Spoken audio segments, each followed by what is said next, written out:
Welcome to the shooting show. This week, long-range foxer Mark Ripley is down on the range with a Swarovski X5 shooting out to 900 metres. Plus we bring you all the latest news from the shooting world.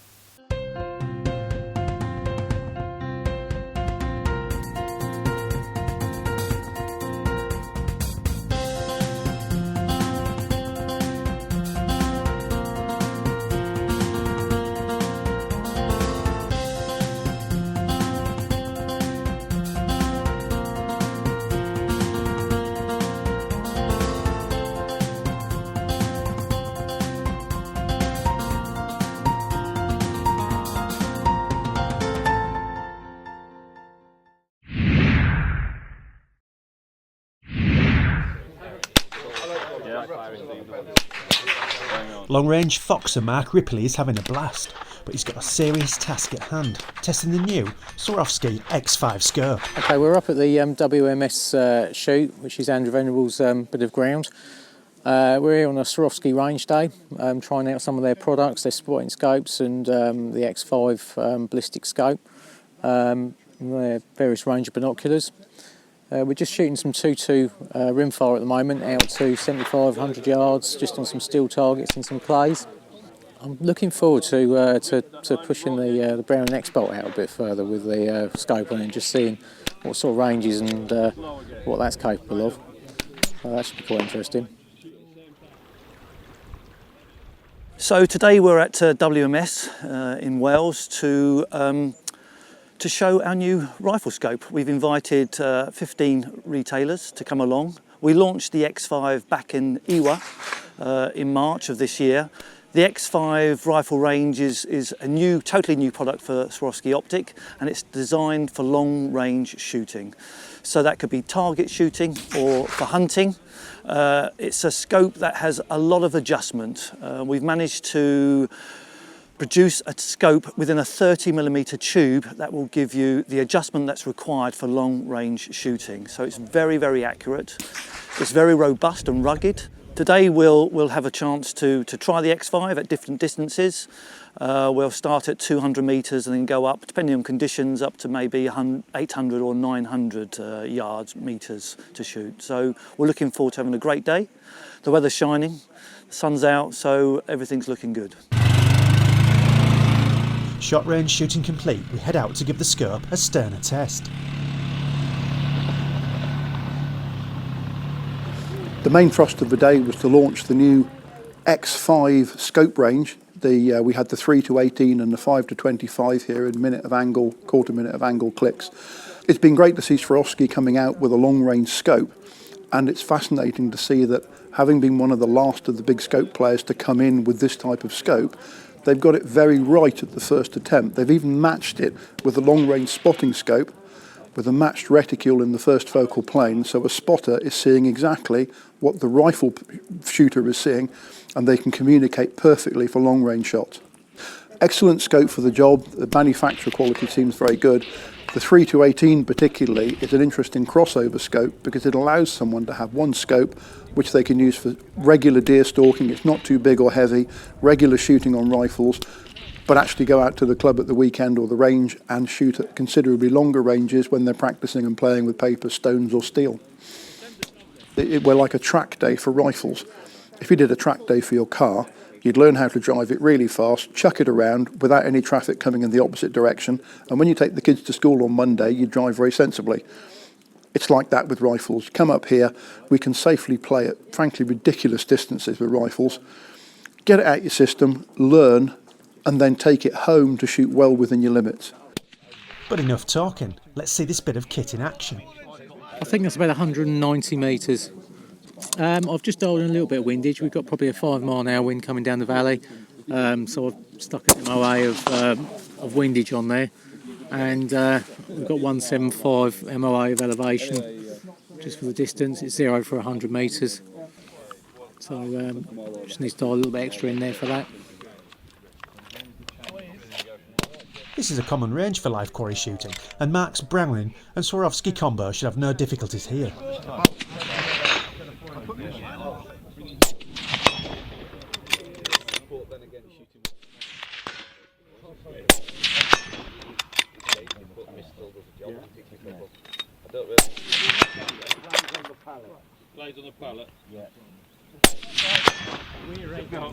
As expected, it's bang on target.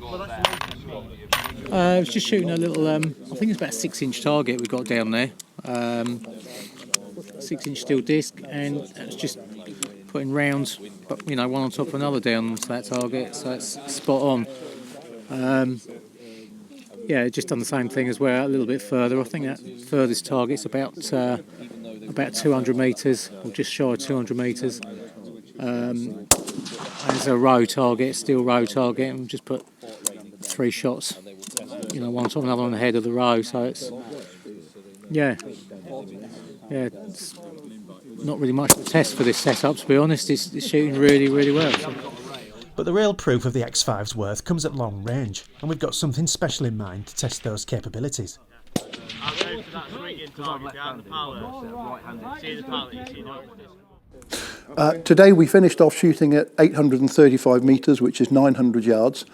With the ammunition we were using in the 308s, we were just starting to have transonic issues around that level. This is where the bullet goes from supersonic to subsonic and has a bit of a wobble.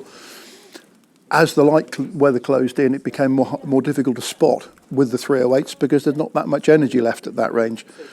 Bear in mind with the 308, if you actually hit something at 900 yards, it's the same sort of energy that you get out of a handgun. You know, it's not a speeding rifle bullet anymore. It's slowed right down. The 300 Win Mag, we were into first and second round hits. The 338 Lapua Magnum, we were into first and second round hits, which is a great credit to the scopes that we were using in mid-light conditions, actually. It's about the nut behind the butt. What you measure from the firing area may have nothing to do with the wind and conditions prevailing going out towards the target. It's being able to read and predict multiple factors, some that you can measure from where you are, others you simply have to imagine into the bargain. And it's about a proper sequence of shooting. If you fire one shot, see what happens, and then start dialing and twiddling knobs on the scope, by the time you've done that, you'll very often lose the wind and it'll be hard to catch up. We tend to focus on training people to do all the thinking and dialing before they fire the first shot. If that goes well, great, but at very long range, it's seldom smack on with the first shot, whoever's shooting, and making a quick second shot is then the way to get onto target.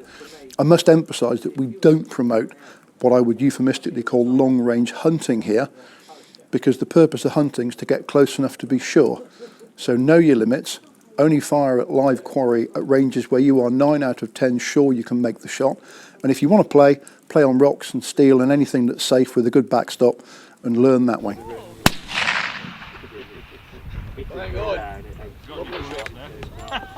So this is our new X5 rifle scope, which is perfectly produced really for precise shots on long distances.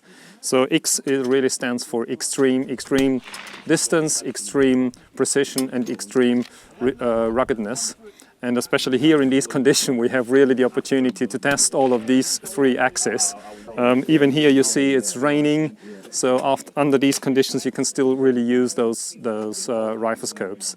Very important, I think, is really the elevation range, especially when you want to shoot on long distances. And here you can really cover up to 116 MOA with these rifle scope. There are 2 models available, 2 different kind of magnification systems are available. All are illuminated or non-illuminated, so well prepared with a 30mm tube in the middle. So that means you can really mount it on different kind of rifles wherever you want. It's really made for long range distances. Of course, we still have our Z6 range for the normal hunting distances. This is really for sport shooters and also for hunters who want to shoot on long distances. Here we have really the opportunity to shoot on really long distances. It's very hard to find places where we can do this. And I'm really happy with the day. It's a really good day. So the people here are satisfied with the results. So we hit a few gongs. So that definitely makes fun. Shooting targets is fun, but what we really want to know from Long Range Pro Mark is, how's it going to fare on the Foxes? Yes, definitely it's a good scope for this type of thing. The ability to dial in the turrets is obviously the main feature of the scope. You've also got the reticle there with the different MOA hash marks on it, which makes it a lot easier as well. You can hold off using those. You've got 20 MOA of adjustment on the turret, which is twice what most normal scopes have on them with a target turret scope like that. Yeah, and obviously the quality of the glass and that's superb. So yeah, I'm very pleased with the rifle. We've got it shooting very well with a 75 grain Norma ammo. It wasn't keen on the 100 grain ammunition, which would have been a little bit better ready for shooting longer range. But that said, it shoots a 75 grain very, very well. Very good groups, and yeah, very consistently. Yeah, very good. Yeah, the weather's just sort of coming a little bit now towards the end of the day, and it's starting getting a bit misty and obscuring the targets a bit. So it pretty much sort of put a stop to us using the 243 with a light grain ammo. Would make it difficult to see the splashes and that out of that range, and it's the wind's picked up quite a bit as well. So it's kind of cut it short a little bit for us. But it's still been a very good day. It's been very interesting. It's always an experience. Any time you shoot a different bit of ground, you learn something new from it. Just from the layout of the land and seeing how that affects your bullets and that, and yeah, so definitely well worth coming up. Mark there putting the Browning and Swarovski X5 through its paces, and now it's the Shooting Show News. This is the Shooting Show News. There's a new gun shop taking the Midlands by storm. FMJ in Dunchurch, just outside Rugby, staged its grand opening on Saturday. We witnessed the launch and found out just how much work goes into setting up a new gun shop. A lot of blood, sweat and tears have gone into this project over the last 2 years, from the beginning, sort of approaching the local police force for the licences that you need to open a gun shop, then from building the shop from scratch, because there wasn't a building there, so we built the whole shop from scratch. We've got Zolly, we've got Caesar Guarini, we've got Beretta, we've got Browning, we've got Perazzi, just to name the shotguns. Then we've got Lincoln, Hatsan, pretty much across the board. Then rifles, we've got all of the common ones. We've got Ruger, H&K, Hauer, Thompson Center from the States. We've got across the board pretty much everything you'll need. And then cartridge manufacturers, we've got massive support from Hull, Gamebore, Fiocchi, Express. We've got a good response from the air rifle range, good response from Zolly, good response from Caesar. I've spoken to them all, they're all doing well. We are in Dunchurch. Postcode is Charlie Victor 23, 9 Lima Papa, and it's Unit 1, Laughing Dog Industrial Estate. People know the industrial estate in the area for the old dog food factory. We're situated obviously on the A45 opposite Whitefield's golf course, but since with the new signs have gone up, we can't really miss us. There was copious support from the trade too, including Caesar Guarini and Edgar Brothers, represented by clay shooting champ Becky McKenzie. We have actually been really busy today. We've backed FMJ from the start. He is our Zolly dealer in this area of Coventry, Warwickshire area. We've brought quite a few demonstrators down with us, and Mark has done a huge amount of marketing, and we've had a lot of people interested in the Zollies. Year by year, the Zolly name and brand is getting much more well known. Obviously we sponsor a few shooters now. Zolly next year are bringing out a 20 gauge round bodied actions gun for game shooting, and this looks absolutely fantastic. The three main UK parties have all backed the shooting sports. The Conservatives, Lib Dems and Labour all welcomed BASC to their party conferences. DEFRA Minister Liz Truss attended BASC's rural reception to state the government's support of shooting. And more than 400 politicians tried BASC's shooting simulator throughout the conference season. BASC will be heading north of the border to the SNP conference on Friday. Wildlife crime is down in Scotland. Poaching incidents are down by 20% according to the Scottish Government's latest figures, the lowest they have been in the last 5 years. Fish poaching was still the most common crime, with 90 occurrences, followed by bird crime with 53. The Scottish Government said this was a sign of success in the fight against wildlife crime. Shooting sports are making their voice heard amid a government review of its overall strategy for sport in the UK. BASC has called for shooting to be put on the same footing as other major sports, with wider access for young people, introductory days and centres of excellence. BASC's John Thornley said shooting is one of Britain's most popular sports and could make a positive contribution to the economy, environment and the health of the country. And finally, the latest target of Anti's pressure is a ferry company. Brittany Ferries has said it won't ship pheasant chicks to the UK anymore following pressure from an animal rights group.